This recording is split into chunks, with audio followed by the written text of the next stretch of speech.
Police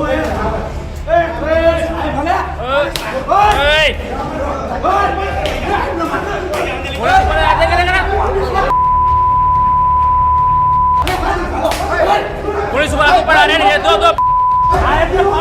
આ સાહેબ ઉપર હાથ પડા એટલે કોઈ પણ માણસ જ્યારે ખાખી પહેરે છે ત્યારે એક અભિમાન સાથે, એક ગર્વ સાથે અને એક લહેજા સાથે તે ખાખી વર્ધી પહેરતું હોય છે.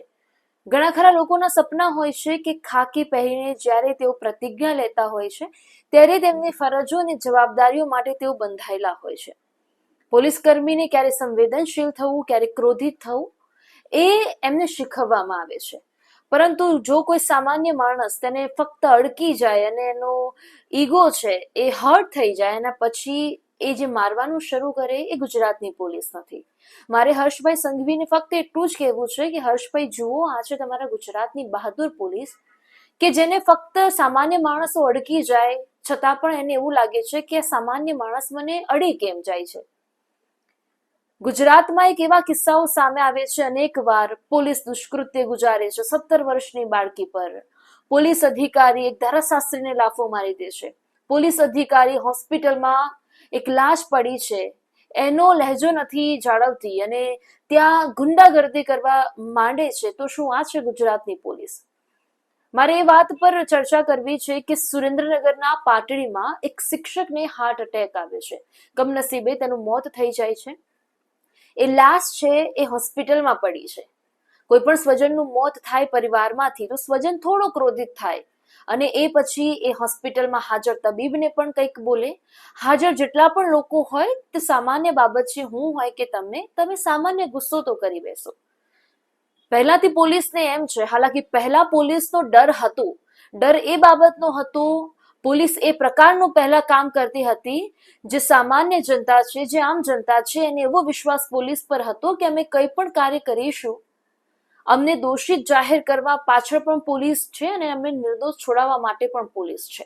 એટલે પોલીસ પર પહેલા એક ભરોસો હતો. પરંતુ અત્યારની પોલીસ અધિકારીઓનું સાંભળી લે છે, રાજનેતાઓનું સાંભળી લે છે, પરંતુ આમ જનતા જો એમને એક સવાલ પૂછે તો એ 27 લાફા ઝીકવાની હિંમત અને તાકાત ક્યાંથી લાવે છે, સૌથી મોટો સવાલ છે.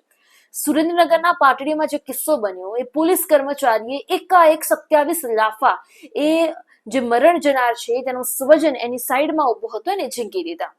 હવે સવાલ એ છે કે આટલો બધો અધિકાર એ પોલીસ કર્મીને આપ્યો કોણે? એ ફક્ત આપણો રક્ષક છે અને રક્ષક ભક્ષક બને તો પણ હું સવાલ ઉઠાવતી હોઉં છું અને રક્ષક જો રક્ષકની જેમ કામ કરે તો પણ આપણે એની વાહવાહી કરતા હોઈએ છીએ.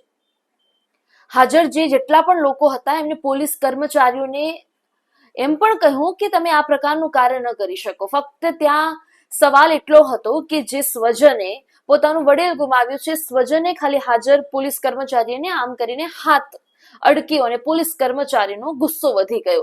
પોલીસ કર્મચારીને એમ કે હું ખાખી પહેર્યો છું અને મને હાથ કોણ કેમ અડાડી જાય, એ ફક્ત એનો સવાલ અહીંયા રહી ગયો અને 27 લાફા ઝીકી દીધા. આ છે ગુજરાતની પોલીસ. ગુજરાતની પોલીસ હવે કામ નથી કરતી પરંતુ દાદાગીરી પર ઉતરી આવી છે. ગુજરાતની પોલીસ હવે લમડે બંદૂક મૂકીને એમ કહે છે કે ભાઈ તમે અમને સાહેબ સાહેબ કરો, અમને સર કરો, અમે કહીએ તેમ કરો. પહેલા ગુજરાતની પોલીસ આવી નહોતી. પહેલા ગુજરાતની પોલીસ જનતા વચ્ચે જતી હતી, જનતાના પ્રશ્નોના નિરાકરણ લાવતી હતી.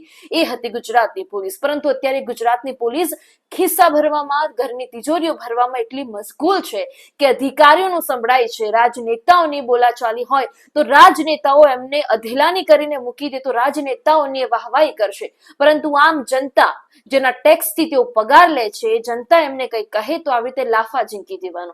વડોદરામાં પણ તમે જોયું કે એક ધારાશાસ્ત્રીને પીએસઆઈએ લાફો ઝીંકી દીધો. હવે આ બધા અધિકાર એમને કોણ આપે છે? સામાન્ય જનતા પછી રોષે ભરાઈને એમ કહે કે અમારા ટેક્સથી તો તમે પગાર લો છો તો પછી તમે અમારા પર આટલી દાદાગીરી કેમ કરો છો? તમે જોયું છે કે પોલીસ કર્મચારીઓ હમણાં પાછળના ઘણા સમયથી ખૂબ જ દાદાગીરી કરતા હોય છે. પોલીસનો ડર જનતામાં નથી. પોલીસથી હવે કોઈ જનતા ડરતી નથી કારણ કે પોલીસ હવે રૂપિયા ગણતી થઈ ગઈ છે. પોલીસ હવે ઘરની તિજોરીઓ ભરતી થઈ ગઈ છે. પોલીસ હવે જનતાના પ્રશ્નોનું નિરાકરણ નહીં પરંતુ રાજનેતાઓના ઈશારે નાચતી થઈ ગઈ છે. એટલે પોલીસ ને હવે એવું છે કે જનતામાંથી અમારો ડર, પહેલા તો ગામડામાં પોલીસ આવે એટલે લોકો ઘરના બારણા બંધ કરીને અંદર જતા રહે અને કહે કે ભાઈ પોલીસ આવી છે, કંઈક કરશે. અને હવે પોલીસને સામે પડતા સવાલો પૂછે છે કે ભાઈ તમે કેમ આવ્યા છો, તમે અમારા ઘરે રેડ પાડવા આવ્યા છો, તમારી પાસે વોરંટ છે. એટલે હવે પોલીસને એવું છે કે અમને કોઈ સવાલ પૂછશે તો અમને મજા નહીં આવે. અધિકારીઓ ધમકાવે, અધિકારીઓ દાદાગીરી કરે, રાજનેતાઓ એમ કે ભાઈ 2 કલાક સુધી મારી સામે ઉભો રહે, તો એ પોલીસ અધિકારી ખાખી પહેરીને પણ ઉભો રહેવા તૈયાર છે. પરંતુ આમ જનતા સવાલ પૂછે તો 27 લાફા ઝીંકવા માટે પોલીસ ઉભેલી છે. એટલે ના એમને ખાખીની લાજ છે ને એમને એ ખાખીની અસ્મિતા જાળવવી છે. ફક્ત ને ફક્ત બંદૂક મૂકીને આમ જનતાના લમડા પર એવું સાબિત કરવું છે કે ભાઈ તમે એવું બોલો કે તમારી અંદર અમારો ડર છે, કે પોલીસનો ડર છે. પરંતુ હવે ગુજરાતમાં ગુજરાત પોલીસનો કોઈ પણ પ્રકારનો ડર નથી. આ સવાલ એટલા માટે થઈ રહ્યા છે કારણ કે પોલીસ છે એ દુષ્કૃત્ય ગુજારે છે, પોલીસ છે એ ધારાશાસ્ત્રીને લાફો મારે છે, પોલીસ છે એ એવા કામોમાં રાજનેતાઓનો સાથ આપે છે કે જ્યાં રાજનેતાઓના ઈશારે પોલીસ ચાલે છે. આ તો પછી એક એવું થઈ જાય કે કહેવાય કે નબળો ધણી બૈરા પર શરૂ, એટલે જેની કોઈ પણ જગ્યાએ ન ચાલે એટલે એ રોષે ભરાઈને રોષ કાઢે ક્યાં, તો આમ જનતા પર કાઢે.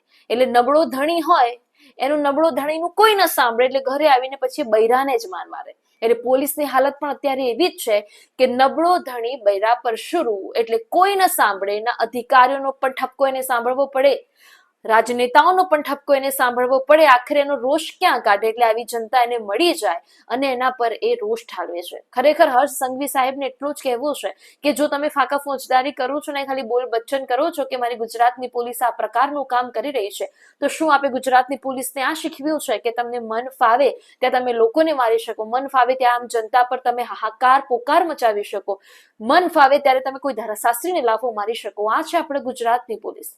ગુજરાતની પોલીસ શું છે એ ભૂતકાળમાં જે પોલીસ રહી ચુક્યા છે એમના પરથી શીખવાની જરૂર છે કે ભૂતકાળની પોલીસ કયા પ્રકારના કામ કરતી હતી અને વર્તમાન પોલીસને ભૂતકાળના પોલીસ પાસેથી શું શીખવાની જરૂર છે.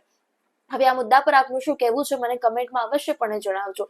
અને આ પોલીસ કર્મચારી સુરેન્દ્રનગરના પાટણ નાયક હોસ્પિટલમાં એક શિક્ષકનો લાશ પડી છે, એનો મહલ્વો તો એમને ન જાળવ્યો પરંતુ 27 લાફા ઝીંકી દીધા. આ મુદ્દા પર આપનું શું કહેવું છે મને કમેન્ટમાં અવશ્યપણે જણાવજો. અને હા, હજી સુધી લાઈવ 24 ન્યૂઝ સબસ્ક્રાઇબ નથી કરી તો હમણાં જ એને સબસ્ક્રાઇબ કરી લેજો. નમસ્કાર.